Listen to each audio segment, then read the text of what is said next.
BNP ছেড়ে দেওয়া বা বিএনপি থেকে বহিষ্কার হয়ে যাওয়ার পরে তো অবভিয়াসলি অন্যান্য অনেক দলই অ্যাপ্রোচ করবে। এনসিপিও কিছুটা অ্যাপ্রোচ তো করেছে। ওরা এনসিপিতে যোগ দিচ্ছেন ব্রাহ্মণবাড়িয়া ২ আসনের সংসদ সদস্য ও বিএনপির সাবেক নেত্রী রুমিন ফারহানা। এমন খবর ছড়িয়ে পড়তেই হঠাৎ সরগরম হয়ে ওঠে সামাজিক ও রাজনৈতিক অঙ্গন। সোশ্যাল মিডিয়া জুড়ে শুরু হয় নানা জল্পনা কল্পনা। কে কোথায় যাচ্ছেন, কোন সমীকরণ বদলাচ্ছে, এসব নিয়েই চলতে থাকে বিশ্লেষণ। প্রশ্ন উঠতে থাকে, তবে কি সত্যি এনসিপিতে যোগ দিচ্ছেন রুমিন ফারহানা?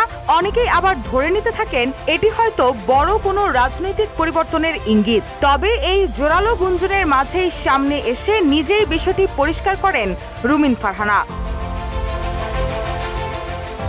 ১৭ এপ্রিল জার্মান ভিত্তিক গণমাধ্যম ডয়েচে ভেলের বাংলা টক শোতে অংশ নিয়ে তিনি স্পষ্ট করে বলেন, এনসিপিতে যোগ দেওয়ার বিষয়ে যে আলোচনা বা প্রচার হচ্ছে তা ভিত্তিহীন। এটা একেবারেই গুঞ্জন, একেবারেই গুজব। এটার সঙ্গে ন্যূনতম কোনো সত্যতা নেই। তাছাড়া এনসিপিতে যোগ দেওয়ার কোনো প্রশ্নই ওঠে না। তবে তিনি স্বীকার করেন, বিএনপি থেকে বিচ্ছিন্ন হওয়ার পর বিভিন্ন রাজনৈতিক দল তার সঙ্গে যোগাযোগ করেছে। সেই ধারাবাহিকতায় এনসিপির নেতারাও তাকে দলে যোগ দেওয়ার প্রস্তাব দেন। 200-র বেশি সার্ভিস ও ফিচারে লেনদেনের সব বিকাশ অ্যাপে সম্ভব। রুমিন ফারহানা বলেন, বিএনপি ছেড়ে দেওয়া বা বহিষ্কার হওয়ার পর স্বাভাবিকভাবেই অনেক দলই অ্যাপ্রোচ করে, এনসিপিও করেছে।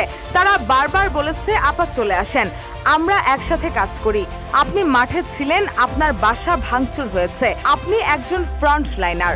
এসব বলেই তারা আমাকে আহ্বান জানিয়েছে, কিন্তু আমি বিষয়টি নিয়ে হেসেছি, খুব একটা গুরুত্ব দেইনি। এনসিপিতে যোগ দিলে সংসদে কথা বলার আরও সুযোগ তৈরি হবে কিনা এমন প্রশ্নের জবাবে তিনি স্পষ্ট করে দেন নিজের অবস্থান।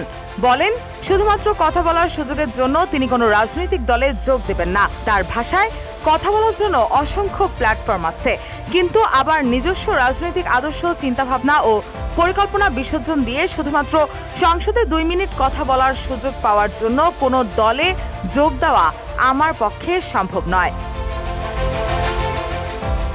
সব মিলিয়ে এনসিপিতে রুমিন ফারহানা যোগ দেওয়া নিয়ে যে আলোচনা তৈরি হয়েছিল সেটিকে সম্পূর্ণ ভিত্তিহীন বলেই উড়িয়ে দিয়েছেন তিনি। পরিষ্কার করে দিয়েছেন গুঞ্জন আর বাস্তবতার মধ্যে পার্থক্যটা ঠিক কোথায়।